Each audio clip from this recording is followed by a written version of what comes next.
నల్లపరెడ్డి ప్రశ్న కుమార్ రెడ్డిని పరామర్శించారు వైఎస్ జగన్. నల్లపరెడ్డితో పాటుగా ఆయన కుటుంబ సభ్యులను కూడా ఆయన పరామర్శించారు. ఇంటిపై దాడి గురించి అడిగి తెలుసుకున్నారు వైఎస్ జగన్. నల్లపరెడ్డి కుటుంబ సభ్యులు అందరినీ పలకరిస్తూ జగన్ మాట్లాడారు. హై టెన్షన్ మధ్య సాగింది జగన్ టూర్. ప్రస్తుతం జగన్ మాట్లాడుతున్నారు. లైవ్ చూద్దాం. కలిగించే విషయాలు నేను అడుగుతా ఉన్నాను. ఇదే చంద్రబాబు నాయుడు గారి ప్రభుత్వాన్ని అడుగుతా ఉన్నాను, చంద్రబాబు నాయుడుని అడుగుతా ఉన్నాను.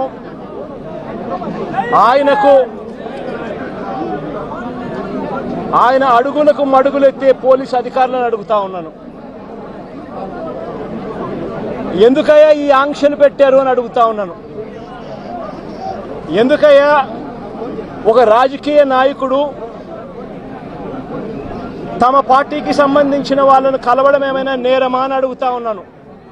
అలా కలవడానికి వస్తే అదేమైనా తప్ప అని అడుగుతా ఉన్నాను.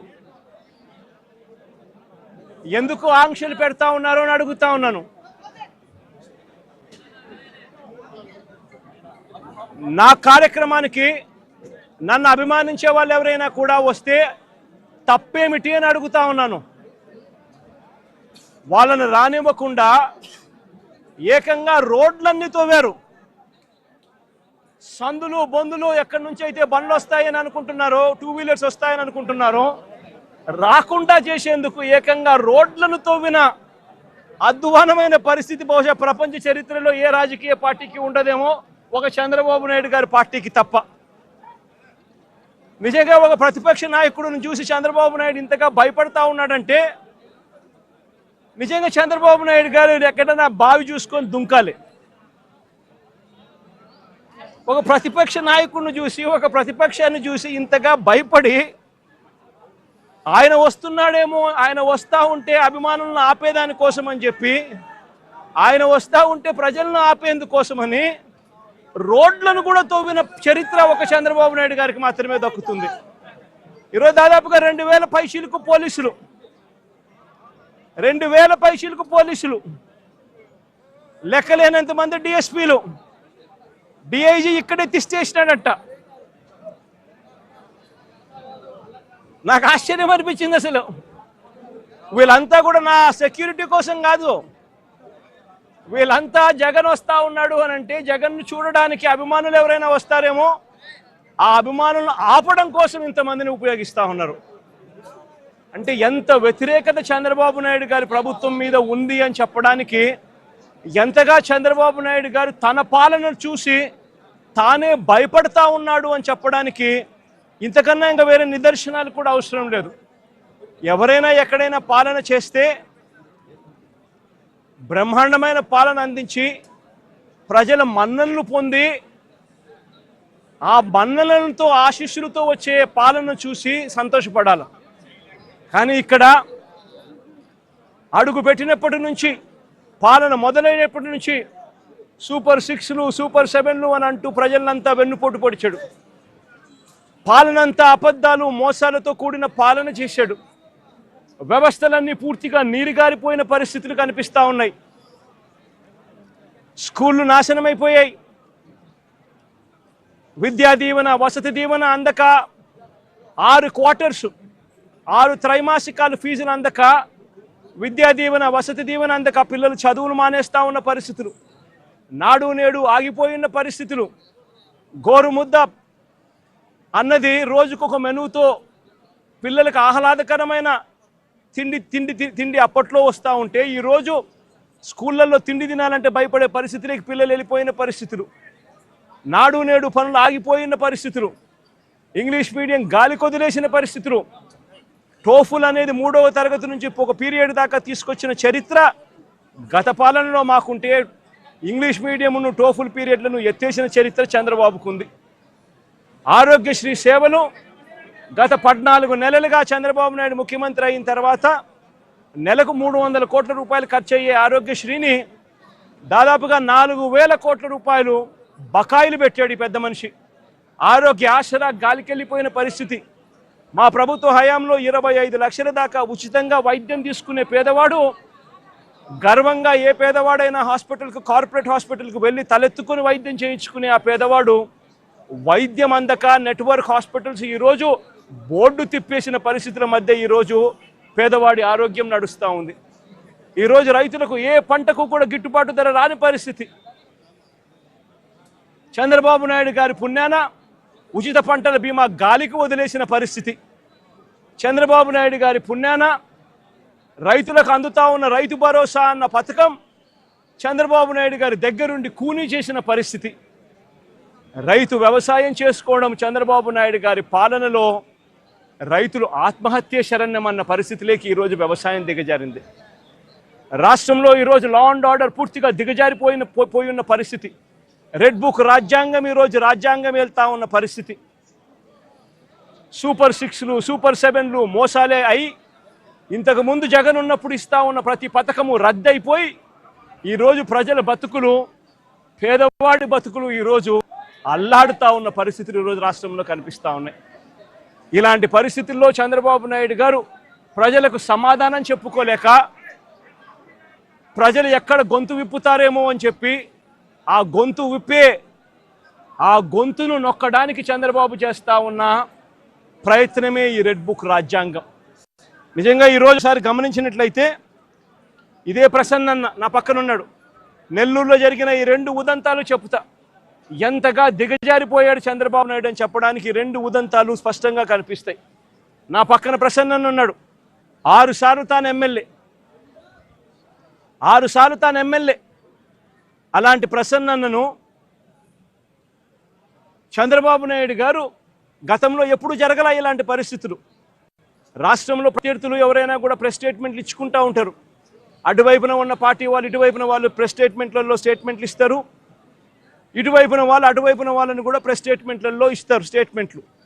అటువైపున ఉన్న వాళ్ళు ఇటువైపున అన్అబ్జెక్షనబుల్ లాంగ్వేజ్ వాడినప్పుడు ఇటువైపున ఉన్న వాళ్ళు కూడా అన్అబ్జెక్షనబుల్ లాంగ్వేజ్తో అటువైపున వాళ్ళని కూడా విమర్శిస్తూ ఉండడం ప్రజాస్వామ్యంలో మనం రోజు చూస్తూ ఉన్న పరిస్థితి.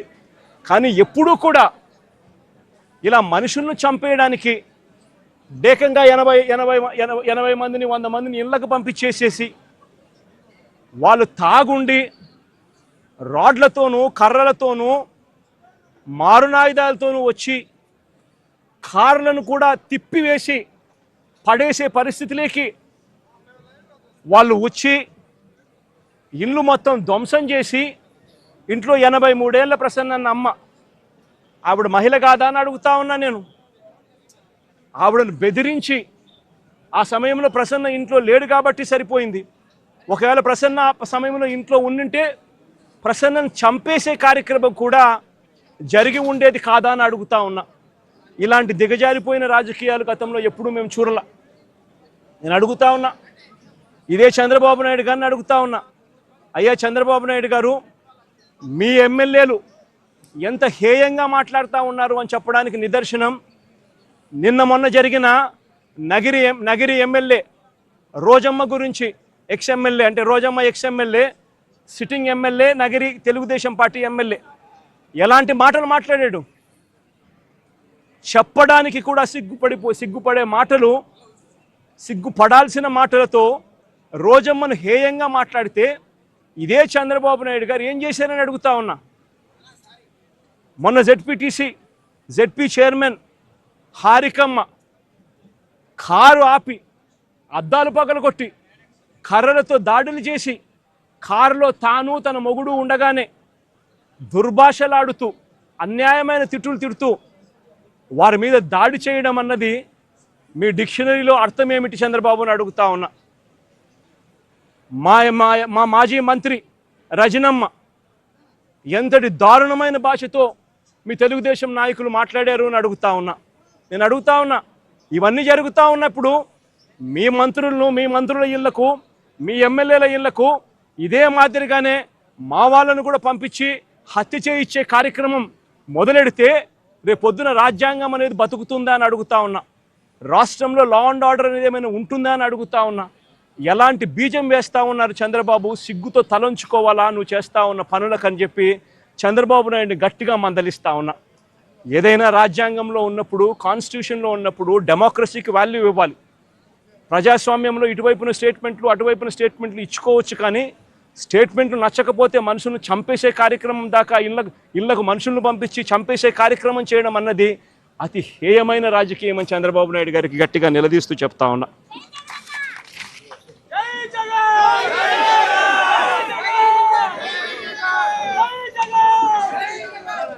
మరో ఉదాహరణ, నా పక్కనే ఉన్న గోవర్ధన్ అన్న కూతురు. నేను అడుగుతా ఉన్నా, గోవర్ధన్ అన్న జైల్లో పెట్టినప్పుడు వీళ్ళ ఇంట్లో బాధ ఉండదా అని అడుగుతా ఉన్నా. వీళ్ళందరూ పిల్లలు కాదా అని అడుగుతా ఉన్నా. వీళ్ళందరికీ బాధ కలగదా అని అడుగుతా ఉన్నా. ఏం తప్పు చేశాడని చెప్పి గోవర్ధన్ అన్నను జైల్లో పెట్టారని అడుగుతా ఉన్నా. ఏకంగా 14 కేసులు, గోవర్ధన్ అన్న మీద పెట్టిన కేసులు ఏకంగా 14 కేసులు. ఒక కేసు అయిపోతూనే ఆ కేసు అయిపోయిన వెంటనే మరో కేసు పెడతా ఉన్నారు. పెట్టి మళ్ళీ జైల్లో తాను ఉండే కాలాన్ని పొడిగిస్తూ ఉన్నారు. ఇప్పటికి దాదాపుగా ఎన్ని రోజులు అయిందమ్మా జైల్లో ఉండబట్టి? 64 రోజులు. 64 రోజులుగా జైల్లో ఒక మాజీ మంత్రిని పెట్టారు. ఆశ్చర్యం కలిగించే విషయం నేను చెప్తా ఉన్నా. ఆయన మీద పెట్టిన కేసులు ఏమిటో తెలుసా? ఆయన మీద పెట్టిన అన్యాయమైన కేసులు ఏమిటో తెలుసా? గోవర్ధన్ అన్న పార్టీ సెంట్రల్ ఆఫీస్లో ప్రెస్ మీట్ పెట్టి సాక్షిలో పబ్లిష్ అయిన తన ప్రెస్ మీట్ క్లిప్పింగ్ను వాట్సాప్ గ్రూపుల్లో ఫార్వర్డ్ చేశారంట. అదొక కేసు అయ్యా, అదొక కేసు. మనిషిని అరెస్టు. అంటే ఒక రాజకీయ నాయకుడు ఒక ప్రెస్ మీట్ పెడితే ఆ ప్రెస్ మీట్లో వచ్చిన దాన్ని మీడియా పబ్లిష్ చేస్తే ఆ పబ్లిష్ చేసిన ఐటెంను వాట్సాప్ గ్రూపుల్లో ఈయన ఫార్వర్డ్ చేస్తే ఆయనకు సంబంధించిన మనుషులకు అది కేసు. దాని మీద జైలు. మాజీ మంత్రికి మరో కేసు. టీడీపీ నెల్లూరులో టీడీపీ ఎమ్మెల్యే సోమిరెడ్డికి వ్యతిరేకంగా ప్రెస్ మీట్ పెడితే దానికి సంబంధించిన వీడియోను కాకాని ఫార్వర్డ్ చేశారంటూ ఇంకో కేసు పెట్టారు. అడుగుతా ఉన్నా, ఒక రాజకీయ నాయకుడు ప్రెస్ మీట్ పెడితే ఆ ప్రెస్ మీట్ తాను పెట్టిన దాన్ని తాను మళ్ళీ ఫార్వర్డ్ చేస్తే దాని మీద మళ్ళీ కేసు. ఉచితంగా తెలుగుదేశం పార్టీ ఇసుకే అన్నారు. ఉచితంగా ఇసుక అన్నారు. ఎక్కడ ఉచితంగా ఇసుకిస్తున్నారని అడుగుతా ఉన్నా.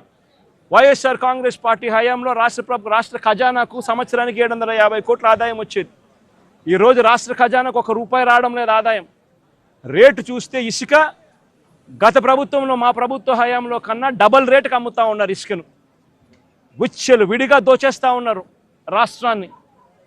అలాంటి సందర్భంలో ఇసుక ఉచితంగా దొరకడం లేదని, మీరు చెప్పింది ఇసుక ఉచితంగా ఇస్తామని చెప్పారు, ఆ ఇసుక ఉచితంగా దొరకడం లేదని భవన నిర్మాణ కార్మికులు నిరసన తెలిపితే ఆ గతంలో పోలిస్తే రేటు డబల్ అయ్యింది అని చెప్పి వాళ్ళంతా కూడా నిరసన తెలుపుతూ ఉంటే దానికి గోవర్ధన్ అన్న సంఘీభావం తెలిపాడు అని చెప్పి ఆ తెలిపిన దానికి మరో కేసు. ప్రజాస్వామ్యం ఎలా ఉందో చూడమని చెప్పి నేను అడుగుతా ఉన్నా. మీ ద్వారా రాష్ట్ర ప్రజలందరికీ కూడా విజ్ఞప్తి చేస్తూ ఉన్నా. ప్రజాస్వామ్యం ఎంత దారుణంగా ఉంది అని చెప్పడానికి జరుగుతూ ఉన్న ఈ ఘటనలు ఎలా అద్దం పడతా ఉన్నాయో గమనించమని అడుగుతా ఉన్నా. మరో కేసు, వెంకటాచలం మాజీ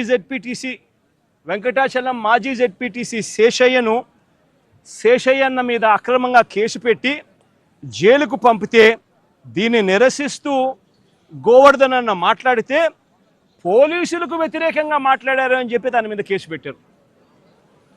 నేను అడుగుతా ఉన్నా, నువ్వు ఏకంగా ఒక జెడ్పీటీసీని తీసుకొని పోయి అక్రమ కేసు నువ్వు పెడితే, నువ్వు అక్రమ కేసు పెట్టినావు అని చెప్పి ఆధారాలతో మాట్లాడిన ఆ వ్యక్తి మీద పోలీసులకు వ్యతిరేకంగా మాట్లాడారని చెప్పి కేసులు పెట్టడం ఎంతటి దారుణమో ఆలోచన చేయమని చెప్పి నేను కోరుతా ఉన్నా.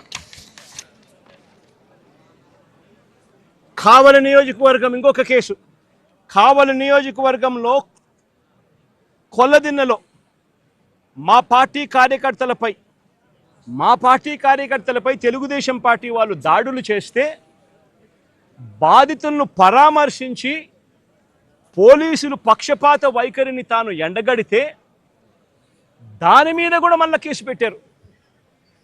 అంటే ఒక రాజకీయ పార్టీకి సంబంధించిన తన మనుషుల మీద అన్యాయంగా తెలుగుదేశం పార్టీ వాళ్ళు దాడులు చేసినా బాధితులను వీళ్ళు పరామర్శించిన మా వాళ్ళు పోలీసుల పక్షపాత వైఖరిని వీళ్ళు ఎత్తి చూపించిన దాని మీద కూడా కేసు పెట్టే కార్యక్రమం జరుగుతూ ఉంది. ఇంకా ఆశ్చర్యకరమైన విషయం, ఇది నిజంగా నవ్వాలనో ఏడవాలనో కూడా అర్థం కాని దారుణమైన కేసు. 2024 ఎన్నికల సందర్భంగా అంటే ఎలక్షన్ కమిషన్ ఆధ్వర్యంలో నడుస్తూ ఉన్న పీరియడ్లో ఆ టైంలో లిక్కర్ పంచుతా ఉన్నారని చెప్పి కేసు పెట్టినారు.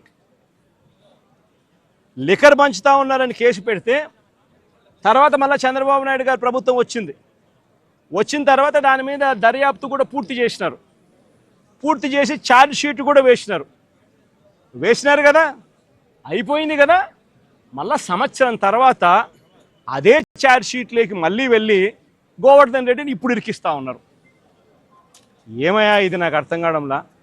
ప్రజాస్వామ్యంలో బతుకుతా ఉన్నామా? ప్రజాస్వామ్యంలో బతకడం లేదా?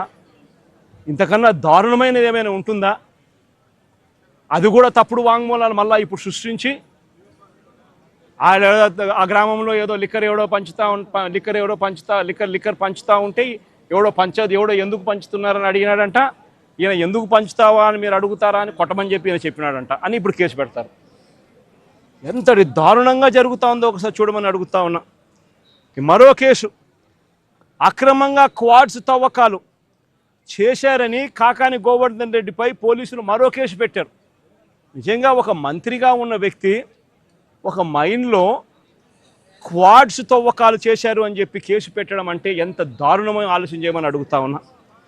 ఈ కేసులో పసలేదు అని చెప్పి కోర్టు నిర్ధారించి A1, A2, A3లకు యాంటిసిపేటరీ బెయిల్ కూడా ఇచ్చింది. గోవర్ధన్ అన్న A4, మరి A1, A2, A3కి యాంటిసిపేటరీ బెయిల్ ఇచ్చినప్పుడు A4 వచ్చేసరికి మాత్రం ఏకంగా జైల్లో పెట్టినారు. ఆశ్చర్యం కలిగించే విషయం ఏంటంటే ఈ కేసులో ఎంత కుట్రపూరితంగా ఈ కేసు పెట్టారంటే, ఈ కేసులో ఇదే చంద్రబాబు నాయుడు గారు గవర్నమెంట్లో చేసిన విజిలెన్స్ రిపోర్టు, ఈ విజిలెన్స్ రిపోర్ట్లో వీళ్ళే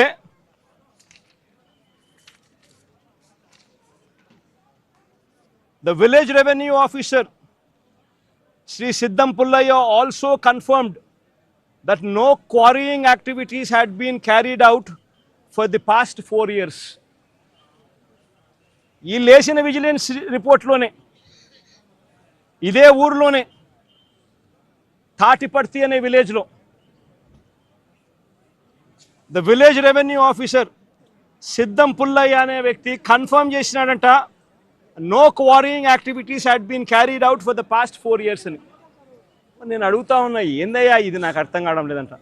ఈ కేసు సరిపోదు అని చెప్పి ఈ కేసులో పసలేదని ఏకంగా SC ST కేసు పెట్టినారు. మళ్ళీ దీంట్లో మైనింగ్లో SC ST కేసు పెట్టినారు. నిజంగా ఎంత దారుణమైన వీళ్ళ పరిస్థితి ఏమిటి అని ఆలోచన చేయమని అడుగుతా ఉన్నా. సేడిజం అన్నది చంద్రబాబు నాయుడులో నరాలలో సేడిజం అన్నది ఎంతగా ఉంది అని చెప్పడానికి ఇవన్నీ కూడా నిదర్శనాలు కావా అని అడుగుతా ఉన్నా. మరో కేసు, ఇదేమన్నా ఎంతమంది చూసింది? మరో కేసు ఇదేంది, మాగుంట శ్రీనివాసరెడ్డి అనే వ్యక్తి ఎంపీ, ఆయన నాలెడ్జ్ తెలియకోకుండా ఎవరో మైనింగ్ పర్మిషన్ తీసుకున్నారట, ఇల్లీగల్గా మైన్ చేశారంట, ఫోర్జరీ సంతకాలట. ఆ కేసు ఎప్పుడు పెట్టినాము? మా ప్రభుత్వ హయాంలో మేము బుక్ చేసిన కేసు. అంటే మా ఎంపీ అప్పట్లో మాగుంట శ్రీనివాసరెడ్డి, ఆయనకు తెలియకుండా ఎవడో ఫోర్జరీ సంతకాలు పెట్టి ఇల్లీగల్ మైనింగ్ ఏదో తీసుకొని దాంట్లో ఇల్లీగల్ మైనింగ్ చేశాడని ఒక చిన్న ఇన్సిడెంట్, దాంట్లో గ్రావెల్ ఏదో తోవినాడని చెప్పి చిన్న ఇన్సిడెంట్, దాని మీద మేమే FIR బుక్ చేసినాం. మా ఎంపీ దొంగ సంతకం చేసినాడు అని చెప్పి మేమే పెట్టించినాం. దాంట్లో మళ్ళీ విజిలెన్స్ ఎంక్వైరీ, ఆ విజిలెన్స్ ఎంక్వైరీలో విజిలెన్స్ వాళ్ళు క్లియర్ కట్గా దీంట్లో చవ్వా చంద్రబాబు నాయుడు, ఆయన పేరు కూడా చవ్వా చంద్రబాబు నాయుడు, ఆ ఫోర్జరీ చేసినాడు కూడా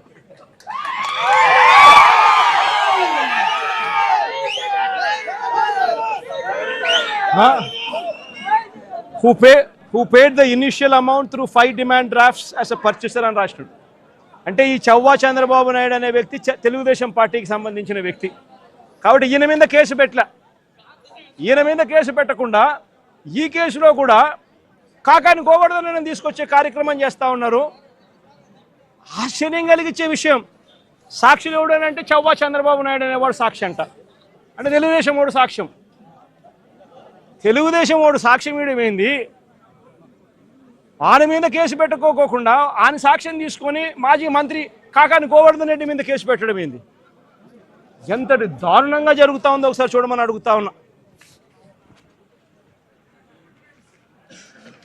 ఆయన ఇల్లు 100 కోట్ల రాజభవనం అని చెప్పి అని ఇంకొకటి, ఇల్లీగల్గా ఆయన సంపాదించిన ఆస్తిలో 100 కోట్ల రాజభవనం పెట్టాడని అని ఇంకొకటి. ఇందులో సాక్షాత్తు వాళ్ళ విజిలెన్స్ రిపోర్టు వీళ్ళంతకి వీళ్ళే లెక్క కట్టినారు. ఏమని? Upon examining the material evidence, the government assessed value of the 120 ankanams is 1.42 crores. The estimated construction value of the house is approximately 5 to 6 crores. అంటే వీళ్ళ లెక్కల ప్రకారం 6-7 కోట్లు దాటినప్పుడు ఇక్కడ 100 కోట్లు అని చెప్పి ఆయన మీద ఇంకొక తప్పుడు ఆరోపణలు చేయడం ధర్మమేనా అని అడుగుతా ఉన్నా.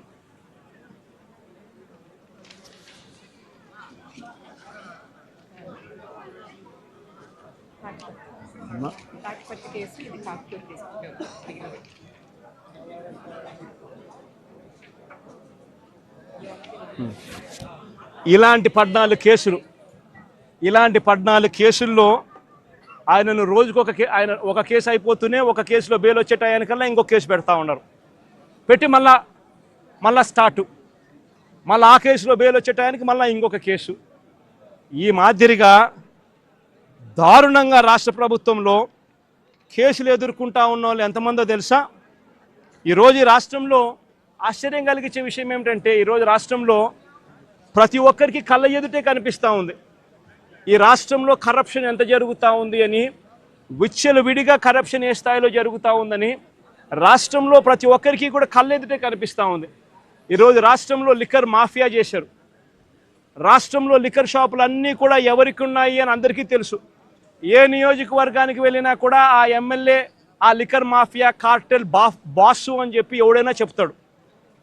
ఏ నియోజకవర్గం వెళ్ళినా కూడా ప్రతి గ్రామంలోనూ ఆక్షన్ను బాడి బెల్ట్ షాపులు నడిపిస్తూ ఉన్నారన్న సంగతి ప్రతి ఒక్కరికి తెలుసు. ఏ నియోజకవర్గంలో అయినా కూడా ఇల్లీగల్ పర్మిట్ రూములతో లిక్కర్ అమ్ముతున్నారు అనే సంగతి కూడా అందరికీ కనిపిస్తూ ఉంది. ఈ ఇల్లీగల్ పర్మిట్ రూమ్లో అయినా కూడా, ఈ బెల్ట్ షాపుల్లో అయినా కూడా ఎంఆర్పి రేటు కన్నా ఎక్కువ రేటుకు లిక్కర్ అమ్ముతున్నారు అన్న సంగతి కూడా అందరికీ తెలుసు. రాష్ట్రంలో ప్రతి ఒక్కరికి ఇదంతా కనిపిస్తూ ఉంది. సాక్షాత్తు డిఐజీల ఆధ్వర్యంలో డిఎస్పీల ఆధ్వర్యంలో సిఐలు, వీళ్ళే ఒక మాఫియా ముఠా.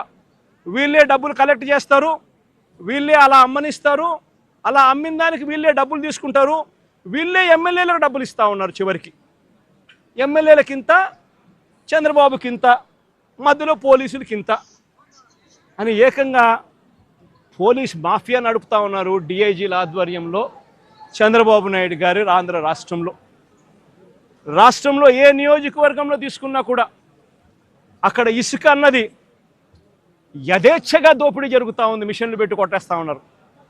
ఎక్కడ ఉచితంగా ఇసుక ఇస్తూ ఉన్నారని అడుగుతా ఉన్నా. కళ్ళ ఎదుటే కనిపిస్తూ ఉంది. నియోజకవర్గంలో ఏ మైన్స్ ఉన్నా, ఎందుకు ఇదే నెల్లూరు జిల్లాలో సిలికా క్వాడ్స్ దోచేస్తూ ఉన్నారు ఏకంగా. ఎవడు సిలికా మైన్స్, ఎవడు క్వాడ్స్ మైన్స్ ఎవడుకున్నా కూడా వాళ్ళు ఇక్కడ లోకల్గా ఉన్న విపిఆర్ అనే ఆయన పెద్ద మనిషికి ఆయన ద్వారానే అమ్మాల. ఇష్టం వచ్చిన రేటుకి అమ్మకూడదు. ఆయన ఫిక్స్ చేసిన ఆ రేటుకే ఆయన ద్వారానే అమ్మాల. నెల్లూరులో ఉన్న సిలికా మైన్స్లో ఉన్న ప్రతి ఒక్కరికి తెలిసి ఈ విషయం. కోర్టు కేసు వేసినారు. సిలికా ఓనర్స్ అందరూ కోర్టు కేసు వేసినారు. ఇదేం అన్యాయమయ్యా, ఇది మాకు మైనింగ్ పర్మిట్లు ఎందుకు ఇవ్వడం లేదయ్యా, మైనింగ్ పర్మిట్లు ఒక మాఫియా ఫామ్ చేసి ఈ రూట్లో వస్తేనే మైనింగ్ పర్మిట్లు ఇస్తారని చెప్పడం ధర్మమేనా అని చెప్పి ఏకంగా కోర్టులో కేసు వేసినారు. సిలికా క్వాడ్స్ ఈయన కలెక్ట్ చేస్తాడు, ఈయన ఇంత పెట్టుకుంటాడు, నారా లోకేష్ బాబుకు చంద్రబాబు నాయుడు కింద పంపిస్తున్నాడు. ఏ నియోజకవర్గంలో తీసుకున్నా కూడా ఆ నియోజకవర్గంలో మైన్స్ ఏదున్నా కూడా